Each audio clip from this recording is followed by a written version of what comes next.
High, আপনারা সবাই ভালো আছেন তো? আজকে আমার আরেকটি সিঙ্গেল নাটকের শুটিং ছিল। তো কালকে প্রায় ভোর 3:30 বাজে আমাকে উঠতে হয়েছে। আর ঘুমাতে ঘুমাতে আমার বেজে গিয়েছিল প্রায় 2টা। প্রায় 1.5 ঘন্টার মতো ঘুমিয়েছি। আর কল টাইম ছিল আমার 5:30টায়, যদিও গাড়িটা আসতে একটু দেরি করেছিল, দেখতেই পাচ্ছেন। তো আর দেরি না করে গাড়িতে উঠে বসলাম, কিন্তু ঘুমের রেস্টটা তখনও কাটেনি। মানে এতটাই টায়ার্ড লাগছিল, তারপরেও আর কিছু করার নেই, কাজ আগে। তো ভোরের সকালের সূর্য উদয়টা এতটাই মানে মিষ্টি লাগছিল, আর দেরি না করে আপনাদের সাথে শেয়ার করার জন্য কিছুটা ক্যামেরা বন্দি করেছি। তা আমরা এটা যাচ্ছিলাম হলো কেরানীগঞ্জে, মানে শুটিংটা কেরানীগঞ্জে না, মানে এই লোকেশনটা যতটুকু আপনাদের সাথে দেখাচ্ছি, মানে ক্যামেরাবন্দি করছি, ততটুকুর কথাই বলছি। সেটা ছিল কেরানীগঞ্জে। খুব সুন্দর একটা জায়গা এবং খুবই সুন্দর একটা মনোরম দৃশ্য। মেকআপ রুমে ঢোকার সাথে সাথে স্ক্রিপ্ট নিয়ে বসে পড়লাম রিহার্সাল দেওয়ার জন্য। এদিকে আমাদের হিরো ও মেকআপটা নিচ্ছে। তো ওর মেকআপটা হওয়ার পরপরই আমি বসে পড়লাম। তুই একই কাজ, মানে মেকআপ ম্যানকে খুব আবার বিব্রতকর পরিস্থিতিতে ফেলে দিতে হলো, কারণ আমার এজটা আবার বাড়িয়ে দিতে হবে, মানে আমাকে আবার একটু বয়স্ক বানিয়ে দিতে হবে। তো সেই কথা সেই কাজ। প্রথম সে একবার কমপ্লিট করেছিল সাজটাকে, এটা হয়নি, আবার সেটাকে তুলে আবারও মানে মেকআপটা দিয়ে দিচ্ছে। তো দেখুন আপনারা মেকআপটা কিভাবে করছে, মানে এতটাই বয়স্ক বানাতে হবে। অ্যাকচুয়ালি যে নায়িকা হিরোইন, তার সাথে যাচ্ছে না, তার মায়ের ক্যারেক্টারে করছি, তার সাথে যাচ্ছে না, তাই সে আবারও আমাকে ঠিক ওরকম করে বয়স্ক বানিয়ে দিচ্ছে। তো বাকিটা আপনারা যখন নাটকটা রিলিজ পাবে তখন দেখে নিতে পারবেন, আমি লিংক দিয়ে দেব। ওকে, আর আমাকে শুধু কমেন্টস করে যাবেন যে আমাকে এক একটা ক্যারেক্টারে কেমন লাগছে। আর নিশ্চয়তা আছে, সমস্যা নেই, কি ঠিক আছে, ওকে ওকে।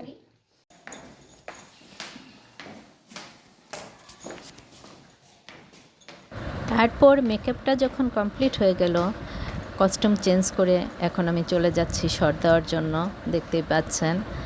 তো আমার লুকটা কেমন হয়েছে এটা তো আপনারা দেখতেই পাচ্ছেন। তো জায়গাটা এতটা সুন্দর ছিল, মানে আমি শট দেব কি, আমি জায়গাটাকে ঘুরে ঘুরে দেখছিলাম যখন আর কি আমি শট দিতে যাচ্ছিলাম, আর ক্যামেরাতে কিছু কিছু দৃশ্য বন্দি করে রাখছিলাম। তো দেখুন, এক একটা শটে এক একটার জায়গা নিয়ে আমাদের কাজ করতে হয়, আর এক এক জায়গায় এক একটা শুটিংয়ের জন্য যেতে হয়, আপনারা সবাই জানেন। কিন্তু কিছু কিছু জায়গা আছে না, যে দেখলেই মন প্রাণ একদম সব জুড়ে যায়, ঠিক সেরকমই একটা জায়গায়। তো দেখুন, আমরা শটের জায়গায় এসে পড়েছি, ডিরেক্টর আমাদের সব বুঝিয়ে দিচ্ছে, আমাদের সবার হাতে স্ক্রিপ্ট দেওয়া ছিল, পড়ে নিয়েছি। এরপর ওই সিনটা করার পর আমাকে আবার কস্টিউম চেঞ্জ করতে হলো।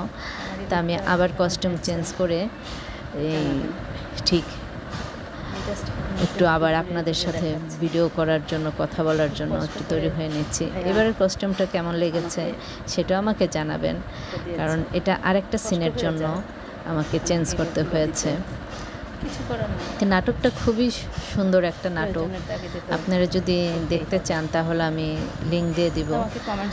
তো আর যেখানে আমরা গিয়েছি জায়গাটা একটা রাজবাড়ি, সেখানে সে রাজবাড়ির মতোই রাজবাড়ি, মানে নামে এবং কাজে সব দিক দিয়ে খুব সুন্দর। দেখুন আমি দেখাচ্ছি একটু ক্যামেরা দিয়ে, খুবই সুন্দর জায়গার, এত বড়, তা মানে কি বলবো, মানে শহরে, ঢাকা শহরে তো এরকম গাছপালা এরকম নেই, আর থাকলেও সব কেটে ফেলছে, কিন্তু এখানে দেখুন চারিদিকে, মানে আমি ক্যামেরা যত ঘোরাচ্ছি সব জায়গাতে গাছপালা দিয়ে ভরা, আর এক একটা গাছে ফলের গাছ, ফুলের গাছ, সব দিক দিয়ে। তো তো আমি উপর থেকে মানে আমি দোতলাতে ছিলাম, তো এখানে নিচে আবার শট নিচ্ছিল হিরোইন হিরোইনদের, তো যারা যারা আর কি। তা আমাদের তো সব একসাথে শট হয় না, এক একজনের আমার আলাদা আলাদাভাবে শেষ, হয়, যখন look যার change আর কি করেছি, ডাক পড়ে মানে তখন সে costume সেভাবে change যায়। করেছি। তো একটু টিফিন তো এইভাবে আর কি সম্পূর্ণটা দিন Coffee। কাজ করে আসতে হয়। তো আমি একটু দেখতে পাচ্ছেন কিনা রেস্ট জানি না। নিয়ে সেখানে একটু যে। চা কফি খাওয়ার জন্য বসেছি। তো এখন আমি একটু চা খাবো। তো চাটা খাওয়ার পর মানে সারাটা দিন শট দেওয়ার পর মাঝে মাঝে একটু তখন যা রেস্ট নিতে বলছিলাম, হয়, এটা হলো যেহেতু একটা শট তো আর নবাবগঞ্জ একবার দুইবারে হয়ে যায় না, আপনারাও জানেন তা, দোহার উপজেলা। কয়েকবার দিতে হয়। তারপর একটু আর ফাঁকে মিয়াবাড়ি। ফুঁকে আমি আবার একটু চা আমরা কফি খেয়ে যেখানে নিই। শুটিং স্পটটা হচ্ছে মিয়াবাড়ি। তো Location খুব এইভাবে করে সুন্দর। আর কি আমাদের সম্পূর্ণটা দিন যায়। তা আমরা তো আগে ভাবতাম যে শুটিং কিংবা তো বাই কাজগুলো এই জাতীয় মানে কি বলবো, বিজ্ঞাপনের কাজ এখানে কিংবা সিনেমার শট কাজ, চলছে। নাটকের কাজগুলো খুব বোধহয় সহজে হয়ে যায়। অ্যাকচুয়ালি কিন্তু তা না, কতটা যে পরিশ্রম করতে হয় একটা সিনের জন্যই। দেখাচ্ছি। ধরুন একটা সিন ওখানে কিংবা যে shot একটা চলছে। মুহূর্ত আপনাকে একটুখানি দেখাবে, ওই অতটুক সিনটার জন্য আপনাকে এত পরিমাণ কষ্ট করতে হবে, সারাটা দিন সেখানে দিয়ে আসতে হবে, মানে কিছু করার নাই। তো মানে অ্যাকচুয়ালি কি বলবো, আমি উপরে আছি আর এই কি। জাতীয় কাজগুলো করার জন্য মানে মিডিয়া জগতে কাজগুলো করার জন্য প্রচুর পরিমাণ ধৈর্য সহ্যের প্রয়োজন হয়। তা আমি এখনও মানে দোতলাতে আছে, আমার সিন এখনও হয়নি। যখন আমাকে ডাকা হবে তখন আর কি আমি আসব। তো চা খাওয়ার পর আবার কিছুক্ষণ রেস্ট নিয়ে একটু ফ্রুটস খেয়ে নিচ্ছি, কারণ আজিরা বসে থাকলে যা হয় আর কি। তো এর মধ্যে আমাকে আবার স্ক্রিপ্টগুলো মুখস্থ করতে হচ্ছে, দেখছিও এই ফাঁকে ফুঁকে আবার খেয়েও নিচ্ছে। তো এরপর আমি আবার যাব, দেখতে পাচ্ছেন আমাদের আবার শট শুরু হয়ে গেছে। এইভাবে আর কি মানে আমাদের প্রত্যেকটা কাজের আমরা করে থাকি। তারপর দেখলাম যে আমার একটু ভালো লাগছে না, যেহেতু আমি একটু অসুস্থ ছিলাম, জ্বর ছিল, জ্বর নিয়ে আমি গিয়েছিলাম সেখানে। তবে একটু শুয়ে আর কি রেস্ট নিচ্ছিলাম, যখন ডাকবে তখন আর কি যাব। তো একটু শুয়ে বসে নিচ্ছিলাম, সাথে আমাদের হিরোইনও ছিল, হিরোও ছিল, ওরাও রেস্ট নিচ্ছিল একসাথে শুয়ে শুয়ে। কী করবে, আর যার যার হাতে তো স্ক্রিপ্ট থাকে, সেটা মুখস্থ করছিলাম। এরপর রেস্ট নেওয়ার পর মানে যখন আমাদের সবাই আনুমানিক একটু ভালো লাগছিল, তারপর একটু উঠে বসলাম। বসার পর আবার বাইরে বের হলাম। বের হলে আমাদের লোকেশনের বাইরে না, মানে রুম থেকে বারান্দাতে বের হলাম। আবার চায়ের অর্ডার দিলাম। তো তখন আবার চাটা খেয়ে তারপর আবার একটু আমি হেঁটে হেঁটে দেখছিলাম জায়গাটা। মানে আমি বলবো, মানে আমি বলে বোঝাতে পারবো না, এত সুন্দর একটা রাজবাড়ি এখানে। তো এরপর ভালো লাগছিল না, আমি উঠে চলে গেলাম ছাদে। তো ছাদে যেয়ে দেখি এত সুন্দর পরিবেশ, মানে চারিদিকে টিনের বাড়ি ঘর, তারপর সেখানে লোকজনও বাস করে, কিন্তু বোঝার কোনো উপায় নেই যে সেখানে লোকজন আছে। তা আমি আর ক্যামেরা বন্দি করে নিয়েছিলাম যে এত সুন্দর একটা জায়গা। তখন প্রায় বিকেল হয়ে গেছে, প্রায় আনুমানিক মানে সূর্য অস্ত যাওয়ার সময়। ঠিক তখনই আমি আর কি সম্পূর্ণটা লোকেশন ভিডিও করে নিচ্ছিলাম। এত সুন্দর দেখা যাচ্ছে, দেখতে পাচ্ছেন যে সূর্য অস্ত যাচ্ছে, সিনটা এত সুন্দর ছিল, মনে হচ্ছিল যে এই মানে কক্সবাজারের এরকম একটা বিচের মধ্যে আছে। খুবই সুন্দর একটা জায়গা। তো আপনারা চাইলে একবার যেতে পারেন, জায়গাটা খুব সুন্দর এবং থাকার মতো নিরিবিলি, মন ভালো করার মতো একটা জায়গা। তা আমি সম্পূর্ণটা ঘুরে ঘুরে মানে যতটুকু পেরেছি আপনাদের সাথে শেয়ার করছি। আর মানে তখন ছাদ থেকে আর নেমে আসতে মনই চাচ্ছিল না, এত সুন্দর।